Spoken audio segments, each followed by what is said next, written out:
Bahkan Faisal Basri, Dr. Faisal Basri, dosen ilmu politik Universitas Indonesia, has melakukan riset. Ternyata angka kemiskinan di Indonesia itu sudah tahun 2000 itu sudah 52%. Ini.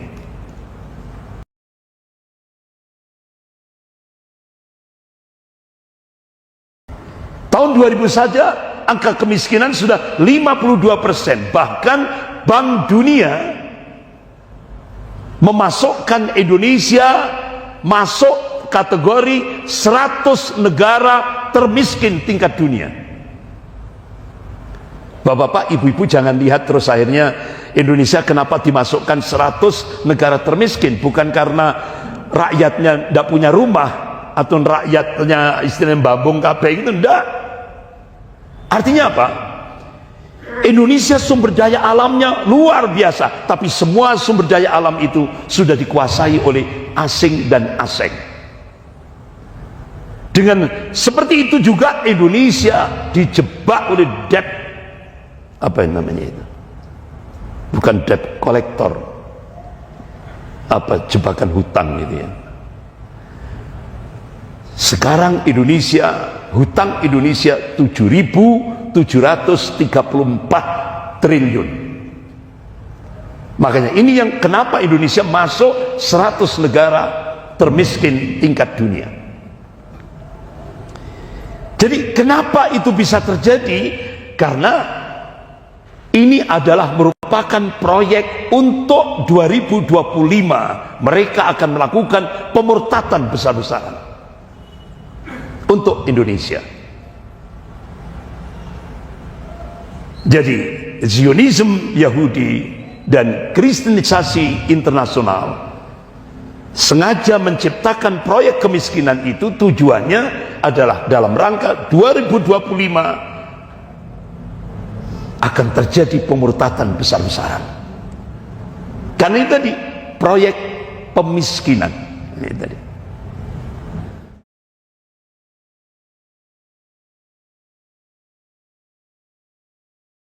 Jarang sekali kita ketahui dari apa yang sedang terjadi saat ini, namun setelah di bagian awal kita menyimak sebuah penjelasan dari Ustadz kita, sungguh sangat luar biasa sekali, bagaimana kita semua diberikan sebuah wawasan dan juga pengetahuan akan sebuah hal yang memang sedang kita rasakan saat ini. Tentunya umahat semua, telah bisa mengambil sebuah hal yang penting, bahkan sudah bisa menggarisbawahi akan apa yang dijelaskan di bagian awal tadi.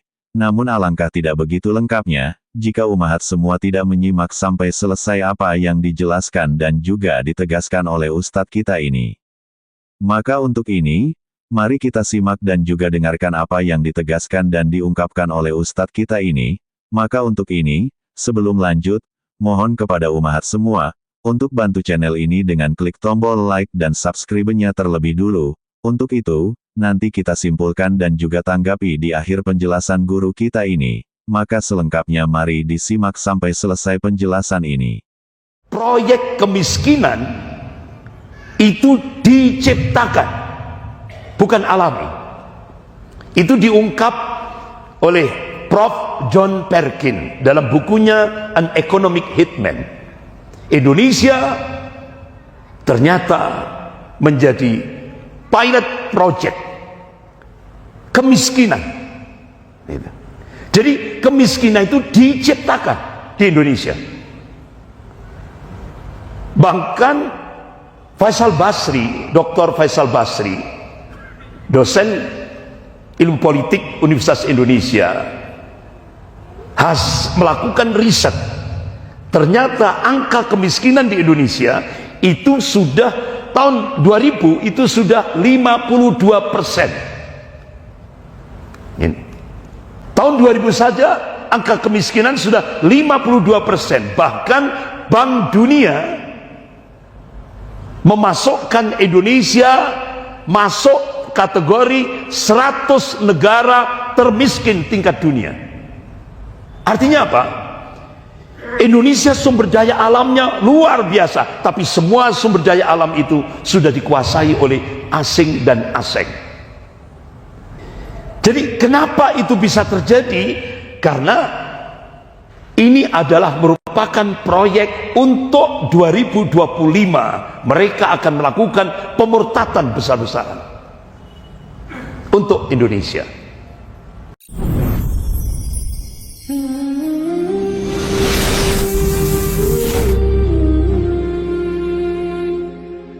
Ya ayuhan nasu taqu rabbakum alladhi khalaqakum min alladhina amanu ittaqullah wa qulu qawlan sadida yuslih lakum a'malakum wa yaghfir lakum dhunubakum wa may yuti'illaha wa rasulahu faqad faza fawzan 'azima.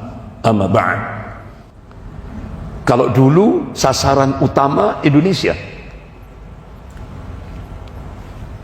nah untuk 2025 itu dalam lingkup global Indonesia dan Pakistan. Ini yang harus kita ketahui bersama. Bapak-bapak, ibu-ibu yang dimuliakan Allah,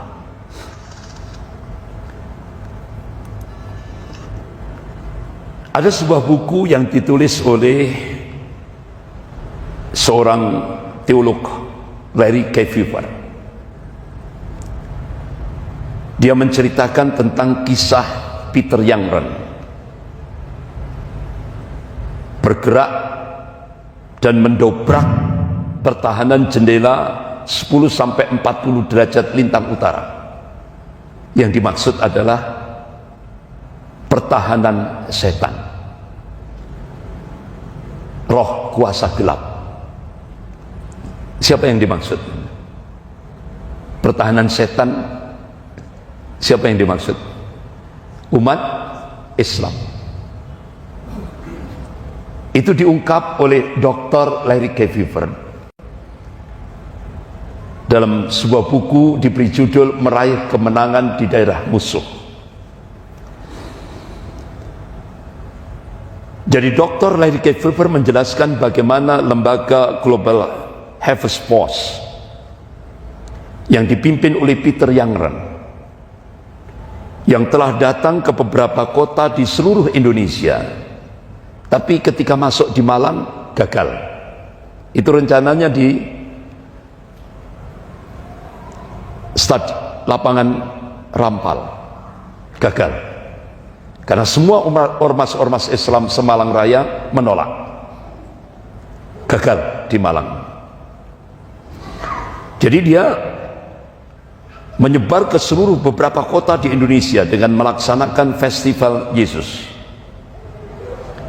Dia akan mendobrak pertahanan jendela 10-40 derajat lintang utara, yaitu pertahanan setan atau roh kuasa gelap terakhir.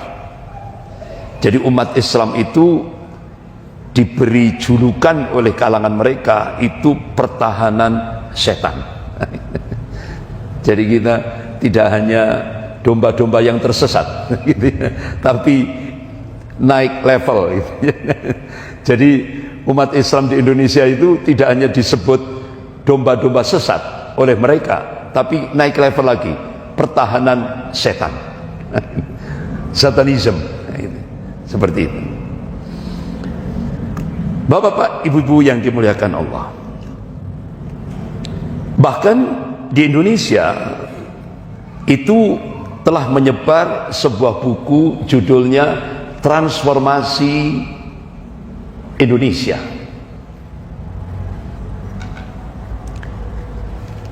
Transformasi Indonesia. Apa makna transformasi? Itu menurut Dr. Eri Prasojo. Jadi dia Dekan Academic Institute for Community and Development Studies. Itu disebut penghancuran sistem di luar kekristenan. Berarti kalau di luar Kristen apa? Islam. Jadi sistem Islam ini akan dihancurkan. Dari buku Transformasi Indonesia. Hanya ditulis dalam buku Transformasi Indonesia itu, gereja memiliki misi dan tanggung jawab yang lain, yaitu menghancurkan sistem dan struktur yang jahat, kuasa gelap. Jadi umat Islam ini disebut kuasa gelap, kegelapan. Kalau mereka cahaya, kalau umat Islam disebut gelap, kegelapan. Sistem dan struktur yang berdosa tersebut harus dihancurkan tanpa menunggu pimpinan negara. Artinya apa? Gereja menghancurkan sistem Islam tanpa persetujuan pemerintah. Ini. Dan seluruh rakyatnya harus bertobat kepada Tuhan Yesus Kristus. Jadi umat Islam ini harus bertobat kepada Tuhan Yesus Kristus. Ini adalah tugas gereja. Ini ditulis dalam buku Transformasi Indonesia. Jadi gereja meyakini bahwa ajaran Islam itu bersumber dari kuasa kegelapan. Makanya jangan kaget, kalangan Kristiani menyebut Islam itu adalah sumber gelap, kegelapan. Sehingga akhirnya ada kurang lebih 100 pendeta yang laki-laki pakai baju takwa, pakai sarung seperti saya, terus pakai kopiah putih, kemudian pakai kalung salib. Kemudian yang pendeta wanita itu pakai busana muslimah, kemudian pakai kalung salib. Akhirnya mereka mengadakan kegiatan di Hotel Asida Batu. Nah, dalam acara itu benar-benar rapi sekali. Ya. Akhirnya oleh panitianya di video. Setelah di video digandakan. Nah, dia tidak sadar kalau ketika dia menggandakan itu di sebuah rental miliknya pemuda muslim di Batu. Ya otomatis langsung itu jadi bahan bukti hukum. Sehingga akhirnya beberapa pemuda-pemuda Islam di Batu langsung memberikan istilahnya koordinasi dari beberapa ormas Islam, sehingga akhirnya beberapa tokoh-tokoh di Malang Raya dikumpulkan di Polresta Malang. Waktu itu Gus Wahid, Allahumma yarham, sudah meninggal beliau. Kemudian Ustadz Abdullah Hadrami, kemudian saya, bertiga. Jadi Kapolresta minta kita ditugaskan untuk meredam, karena ternyata setelah video itu diputar, ya, itu pendeta 100 pendeta yang memakai busana muslim dan muslimah ini tadi. Kalau yang wanita, pendeta wanita pakai baju muslimah, itu mereka mengadakan satu adegan. Jadi ini Al-Quran diangkat. Setelah itu Al-Quran ini dijatuhkan di lantai dengan marah, dengan emosional. Ya. Kemudian 100 pendeta laki-laki dan perempuan ini tadi langsung menunjuk Al-Quran ini. Setan. Jadi Al-Quran itu sumber kegelapan, sumber setan. Nah, akhirnya Kapolres Malang, Kapolres Malang, Kapolres Batu koordinasi, termasuk Kapolwil, langsung menangkap dari 100 pendeta yang melakukan penodaan agama ini. Itu yang bisa ditangkap hanya 41 pendeta. Nggak mampu untuk menangkap 100 itu, karena pelariannya itu tidak hanya ke wilayah NTT sampai ke Papua. Jadi dari pihak kepolisian waktu itu kesulitan karena pendanaan. Pendanaannya untuk nangkap dari 100 itu nggak mampu. Hanya 41 itu saja yang ditangkap. Dikenai pasal KUHP 156A, penodaan agama, hukuman maksimal 5 tahun penjara.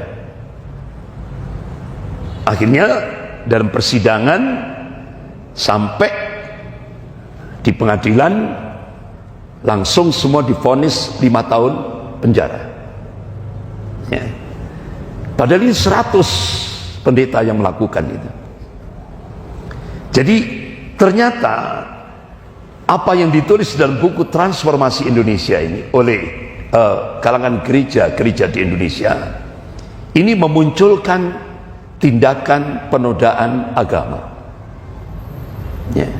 Alhamdulillah dari beberapa tokoh-tokoh Islam Semalang Raya, baik Batu, Kabupaten maupun Kota Madia, mampu meredam emosional umat Islam. Nah, tidak sampai melakukan tindakan-tindakan yang melanggar hukum. Alhamdulillah, kita bersyukur. Tapi langsung aparat kepolisian waktu itu langsung sigap, dan dari 100 pendeta laki dan perempuan itu hanya mampu 41 yang ditangkap. Nah itu, jadi itu yang terjadi. Bapak-bapak, ibu-ibu yang dimuliakan Allah, inilah buku yang saya maksud tadi itu. Judulnya Transformasi Indonesia. Ini buku ini menyebar di seluruh gereja-gereja di seluruh Indonesia, termasuk di Malang. Dalam buku Transformasi Indonesia ini mereka gereja mengklaim telah memurtadkan umat Islam seluruh Indonesia itu sejumlah 7 juta orang.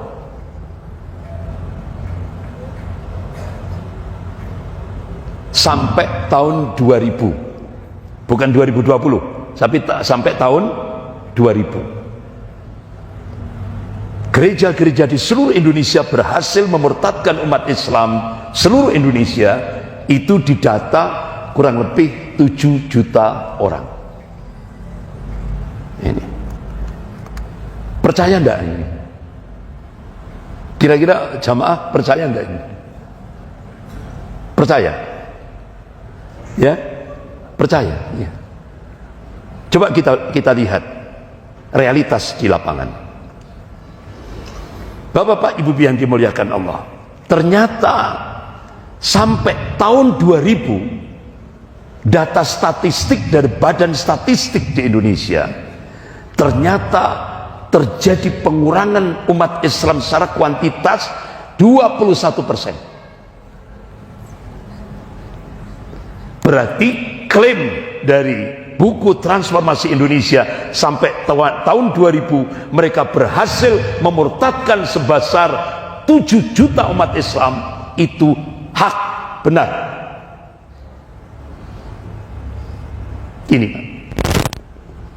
Ini data statistik di lapangan. Umat Islam tahun 90-an itu masih 93%. Pasca merdeka 95%. Tahun 90 turun 7%. Yang tersisa 93%. Data statistik tahun 2000 turun drastis 79%. 21%. Jumlahnya 79%. Jadi umat Islam di Indonesia sekarang, data statistik tahun 2000 tinggal 79%. Pertanyaan kita, bagaimana 50 tahun ke depan? Bagaimana 100 tahun ke depan?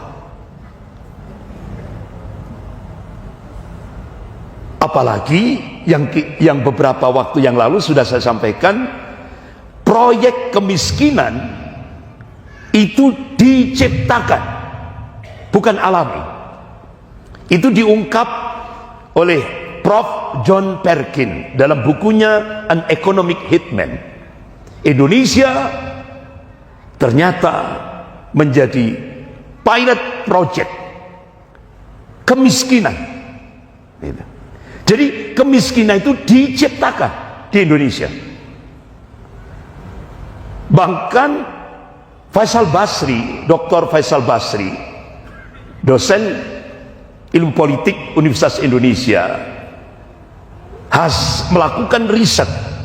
Ternyata angka kemiskinan di Indonesia itu sudah tahun 2000 itu sudah 52%. Ini.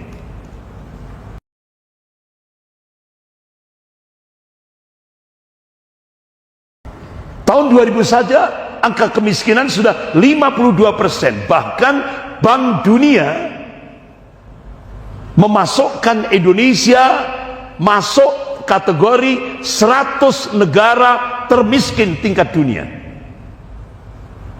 Bapak-bapak, ibu-ibu jangan lihat terus akhirnya Indonesia kenapa dimasukkan 100 negara termiskin, bukan karena rakyatnya tidak punya rumah atau rakyatnya istilahnya babong kabeh itu, enggak. Artinya apa? Indonesia sumber daya alamnya luar biasa, tapi semua sumber daya alam itu sudah dikuasai oleh asing dan asing. Dengan seperti itu juga Indonesia dijebak oleh debt, apa yang namanya itu?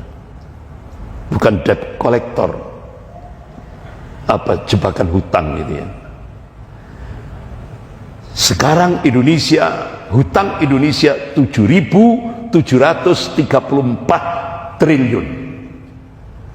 Makanya ini yang kenapa Indonesia masuk 100 negara termiskin tingkat dunia. Jadi kenapa itu bisa terjadi? Karena ini adalah merupakan proyek untuk 2025. Mereka akan melakukan pemurtatan besar-besaran untuk Indonesia. Jadi Zionisme Yahudi dan Kristenisasi internasional sengaja menciptakan proyek kemiskinan itu, tujuannya adalah dalam rangka 2025 akan terjadi pemurtatan besar-besaran. Karena itu tadi proyek pemiskinan ini tadi.